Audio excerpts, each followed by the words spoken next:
have been, since the New Year's on this Monday night, doing a series of teachings on the life of the Buddha and the core teachings of the historical Buddha, Siddhartha Gautama.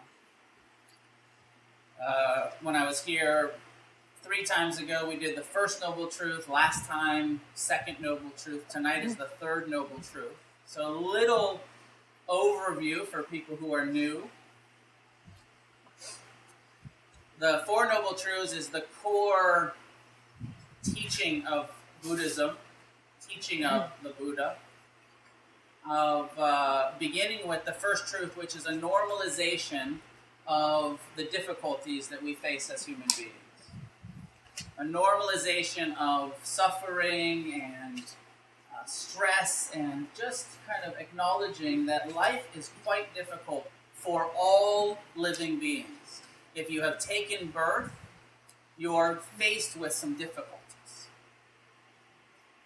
And that one of the main causes of our difficulties in our human incarnation is our habitual tendency towards clinging and craving and aversion, of trying to control our experience almost always to make it more pleasant. Craving for pleasure and hatred of pain. Lust for pleasure, hatred towards unpleasantness. And all of the delusions that get us stuck in that habitual, reactive, craving and aversion loop of humanity.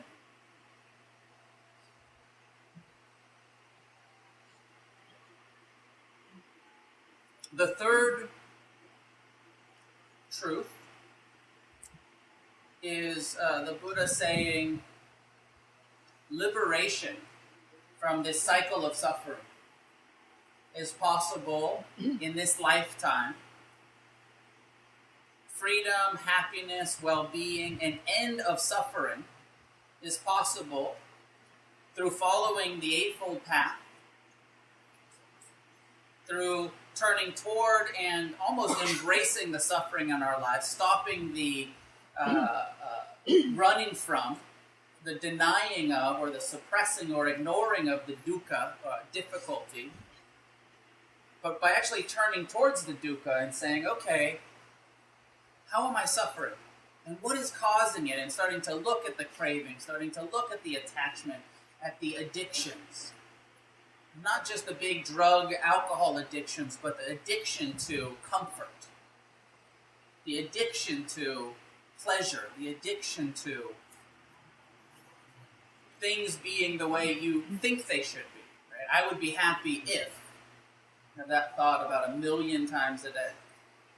If this situation were only different than it is, then I'd be happy.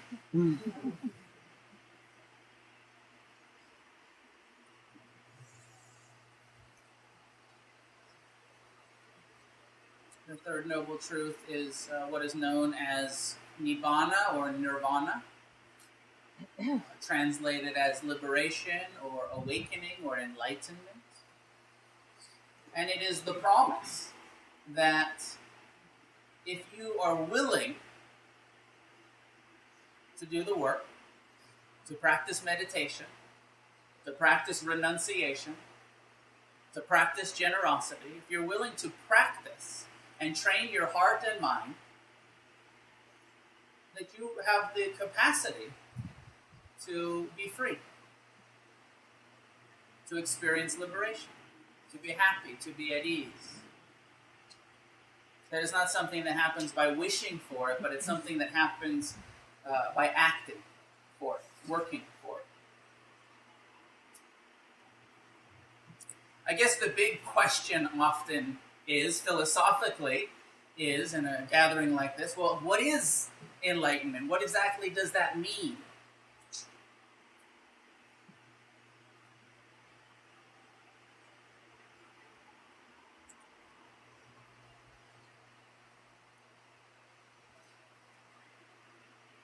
Some of the ways that the Buddha talked about it.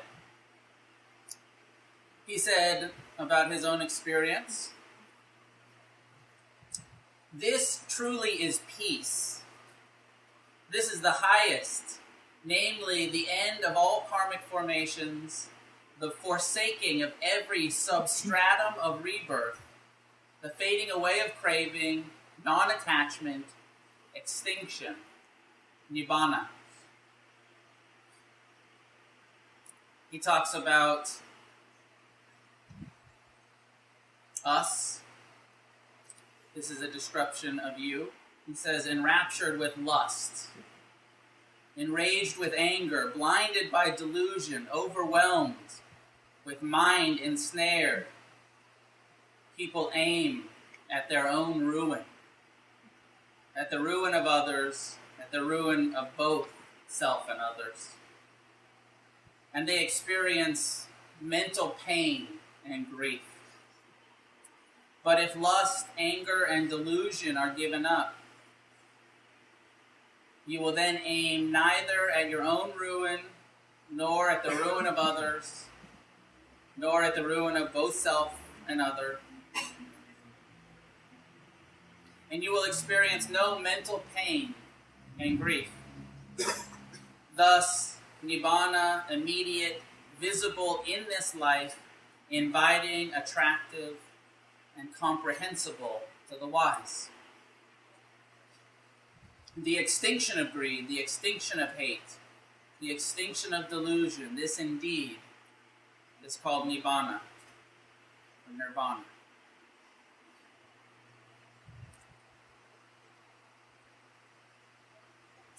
Now, when I hear that, I have mixed feelings about it. Some of it. Some, having studied this stuff for a long time, I sometimes question the translators. I sometimes question the Buddhist presentation that sounds a little too perfect. Sometimes it sounds a little unattainable, like this word extinction, that it goes away completely, it's extinct. I mean, even our logo, or one of our mottos around here on the sweatshirts, meditate and destroy. Even it's a little strong, right? And the point is the point is destroy greed, hatred, and delusion. And it's just like this in the Nibbana. Just, the destruction of, the extinction of, the annihilation of greed and hatred and delusion. And I like it. It's poetic, it's beautiful, it's lofty. But sometimes, in my own unenlightened state, I question how practical that presentation of it is. The destruction of it, the extinction of it. Because what my 20-something years of meditation practice has shown me is a really radical change in my relationship to greed, in my relationship to hatred, in my relationship to delusion, my relationship to the mind and the craving of being a human being has really changed a lot over the last couple decades. It makes a lot of sense to me that liberation could be an experience where our perspective and our relationship to the causes of suffering is so drastically changed that we are actually liberated, that we no longer suffer about greed, that we no longer suffer about hatred, that we're no longer identified with those thoughts and those feelings and those judging, angry, lustful, whatever it is, thoughts that arise in the human condition. That kind of transformation makes sense to me. Seems attainable, seems realistic, seems, to me, very likely what the Buddha was talking about.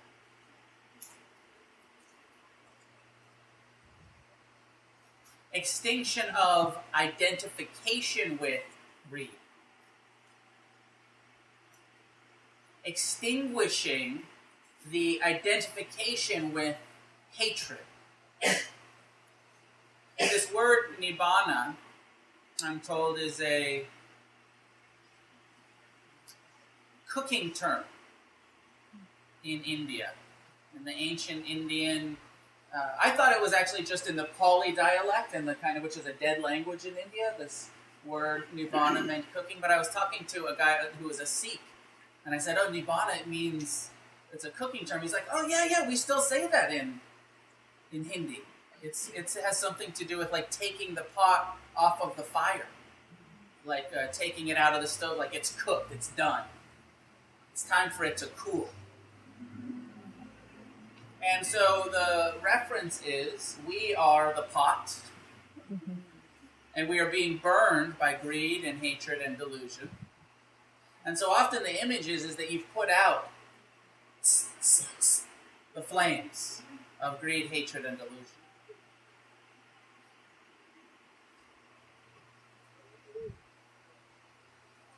I like the fact that it means to cool down or to chill out.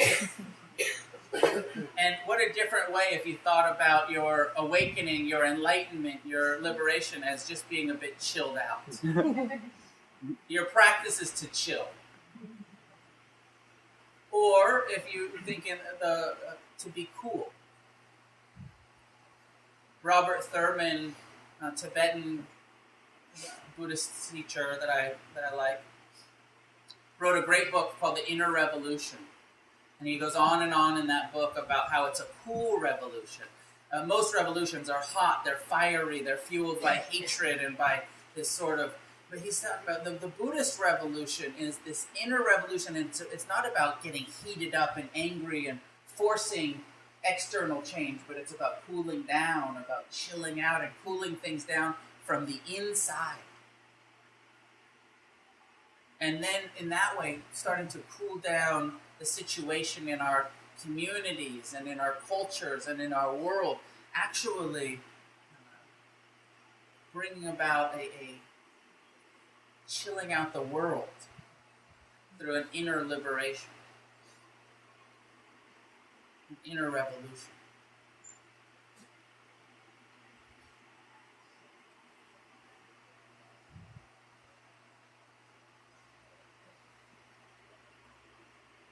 Part of the connotation of enlightenment from the traditional Buddhist view of the third noble truth does have to do with rebirth and the end of rebirth.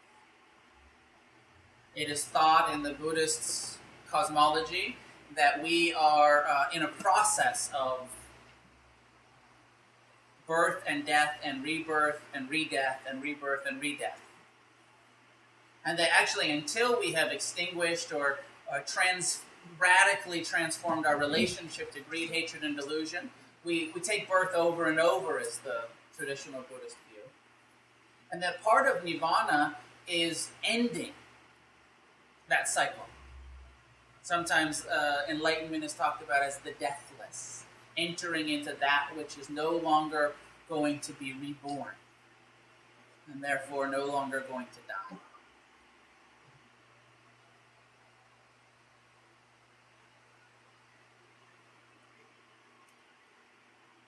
Then the question may arise, what happens to the enlightened being? Because sometimes nirvana is thought about, especially from our Western Judeo-Christian mentality, as the Buddhist equivalent to heaven, right? Like, oh yeah, the Buddha went to nirvana.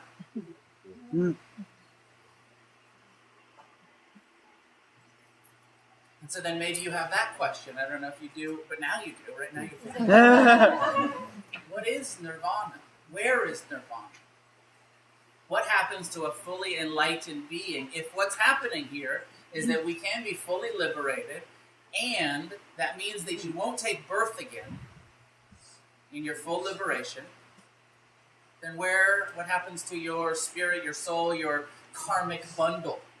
What happens to it? The Buddha answers it this way.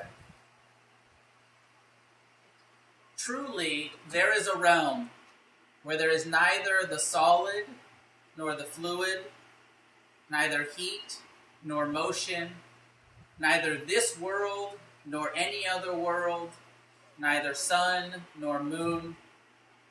This I call neither arising nor passing away, neither standing still nor being born nor dying. This is neither a foothold nor development nor any basis. This is the end of suffering. There is an unborn, unoriginated, uncreated, unformed. If there was not this unborn, unoriginated, uncreated, unformed, escape from the world of born, originated, created, formed would not be possible. But since there is an unborn, unoriginated, uncreated, unformed, therefore, liberation is possible from the world of birth and death and suffering.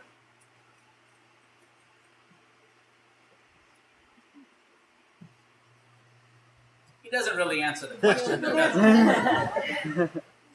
He just negates all of our conceptual ideas about what happens next for the enlightened being.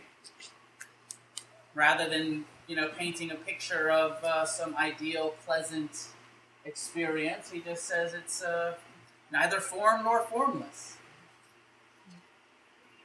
Thanks a lot, Buddha.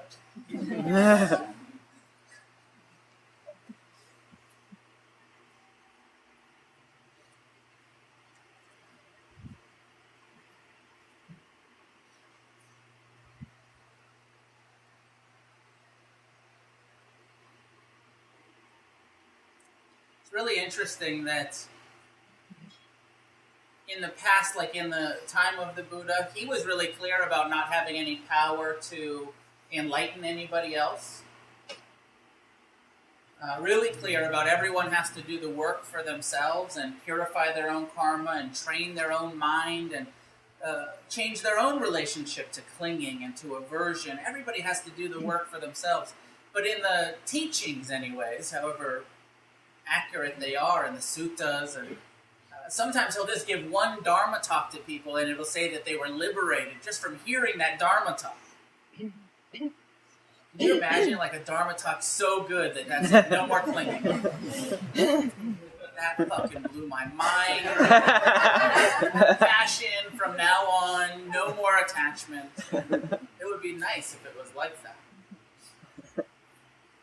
People were seemingly, most of the people around the Buddha, or a lot of them, were seeming to experience this nibbana, this liberation, quite quickly and quite easily.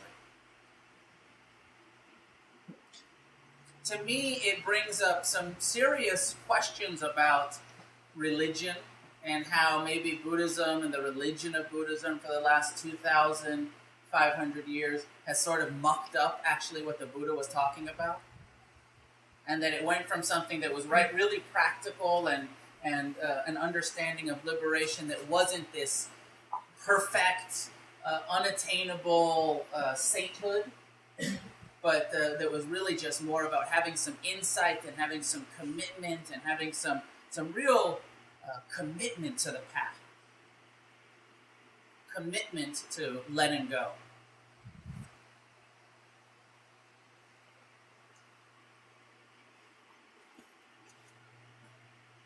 Because these days it's really hard to find enlightened people based on our ideas of enlightenment,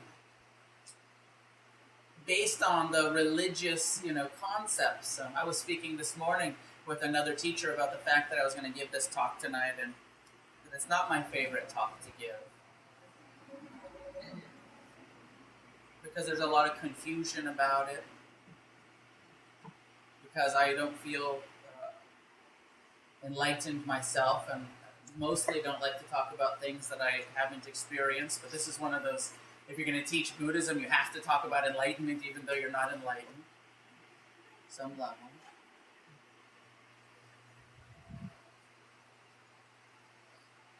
And she was talking about the Dalai Lama, and we were discussing how even His Holiness the Dalai Lama, which seems like such a very developed and wise and just like such an advanced being, that he even says, oh no, I'm not enlightened, I'm not fully liberated. He says, people think I am. People say I'm this Buddha. He said, but I'm not. I still get angry. I don't know. I think that maybe Buddhas can get angry.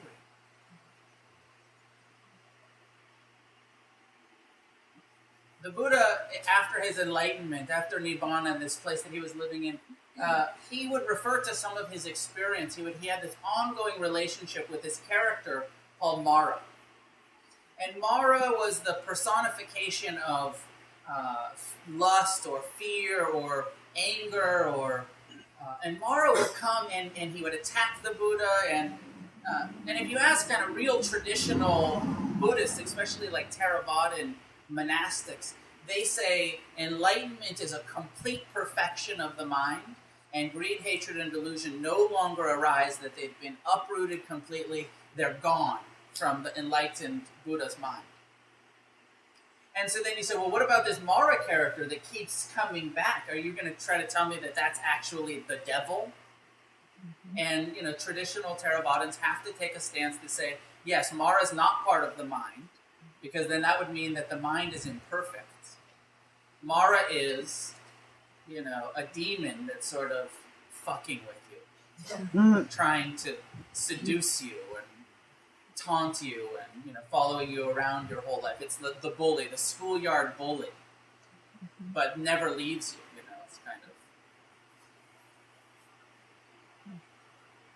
like that guy from Back to the Future, like, McFly.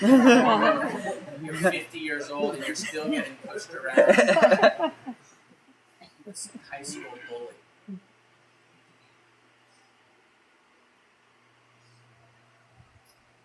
It doesn't make sense to me. What makes sense to me is that even in full experience of nirvana, of liberation, greed may arise.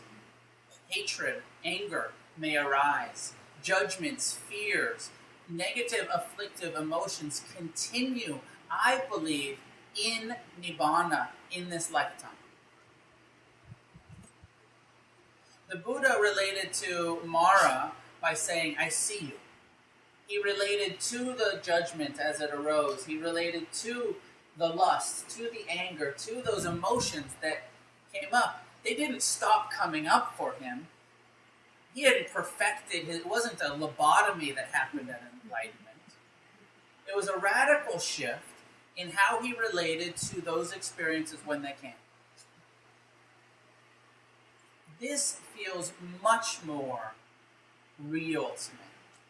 This seems like an enlightenment that I can trust, that we could actually change our relationship to greed when it arises, when lust arises. If you have a body, they say that fully enlightened beings no longer have any sexual desire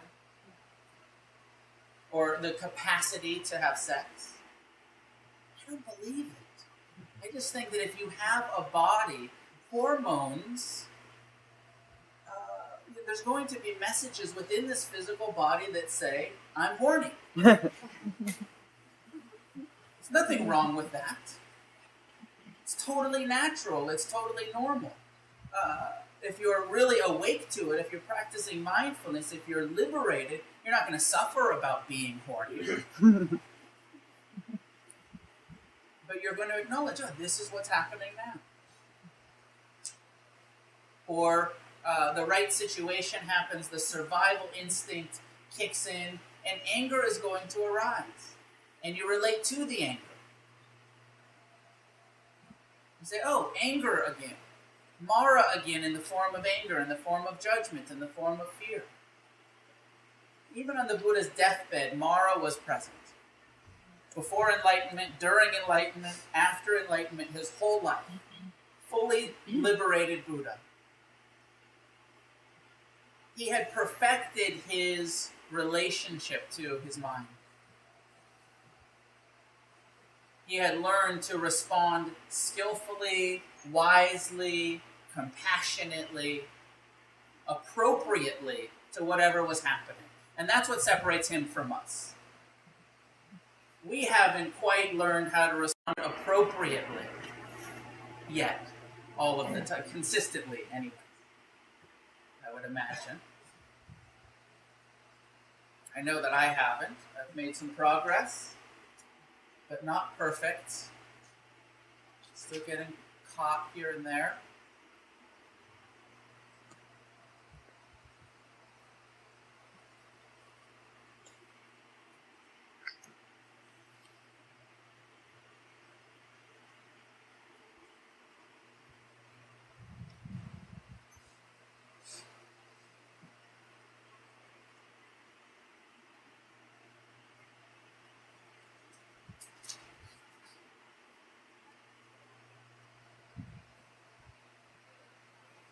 From the Dhammapada, it says, few cross over the river. Most are stranded on this side. On the riverbank, they run up and down. But the wise person, following the way, crosses over beyond the reach of death. Free from, again, these translations, free from desire, free from possessions, free from attachment and appetite, following the 7 factors of awakening and rejoicing greatly in one's freedom. In this world, the wise person becomes to oneself a light, pure, shining, and free. See, again, free from desire. It's like, how are you ever going to be free from desire? Free from craving, free from clinging, free from being identified with the delusion that you have to satisfy your desires in order to be happy. But it just doesn't make sense that you could be free from desire for food, for shelter. If you have a body and a mind, you're going to have desire. How you relate to your desires. I like to make a distinction between desire as normal and natural and healthy, and craving being the extreme, craving being the feeling that says, I can't be happy unless I get. Desire is the knowledge that I'm okay, I can be happy, I can be at ease, but I still want A, B, and C.